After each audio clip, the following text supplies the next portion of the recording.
எப்பவும் பணியாரத்து கூட தேங்காய் சட்னி, தக்காளி சட்னி இந்த மாதிரி தான் ஊற்றி சாப்பிடுவோம்.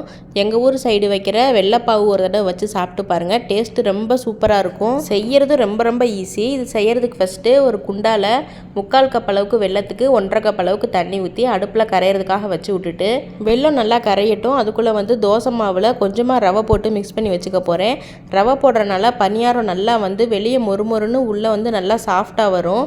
இந்த மாவை அப்படியே 10 நிமிஷம் ஊற விட்டுறலாம். இப்போ வெல்லம் நல்லா கரைஞ்சி வந்துருச்சு. அதில் இருக்கிற மண் தூசியெல்லாம் வடிகட்டி எடுத்துட்டு அதே பாத்திரத்தை கழுவிட்டு அதிலே வடிகட்டி வச்ச வெல்லத்தை ஊற்றிட்டு ஓரமாக வச்சுட்டு இன்னொரு பவுலில் ஒரு 2 ஸ்பூன் அளவுக்கு அரிசி மாவு எடுத்திருக்கேன். அதில் கொஞ்சமாக தண்ணி ஊற்றி கட்டி இல்லாமல் நல்லா மிக்ஸ் பண்ணிவிட்டு நம்ம கரைச்சி வச்ச வெல்லத்து கூடவே ஊற்றி நல்லா மிக்ஸ் பண்ணிவிட்டு அடுப்பில் வச்சு நல்லா கொதிக்க விட்டுறலாம். ஒரு 10 நிமிஷத்துக்கு நல்லா கொதிச்சதுக்கப்புறம் அரிசி மாவு ஊற்றிருக்கனால லைட்டாக கெட்டியாகி வரும். இந்த ஸ்டேஜில் ஒரு 2 ஏலக்காய் நல்லா தட்டி வச்சுருக்கேன். அதை போட்டுட்டு அது கூடவே கொஞ்சமாக தேங்காய் துருவி வச்சுருக்கேன். அதையும் போட்டு நல்லா மிக்ஸ் பண்ணி இறக்கணும்னா சூப்பரான வெள்ளைப்பாகு ரெடி.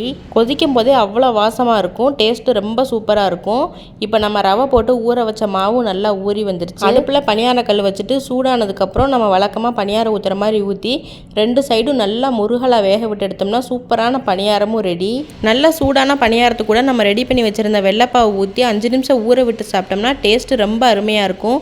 ஒரு தடவை ட்ரை பண்ணி பாருங்கள். நம்ம வீடியோ பிடிச்சிருந்துச்சுன்னா மறக்காமல் நம்ம சேனலை சப்ஸ்கிரைப் பண்ணுங்கள். தேங்க்யூ.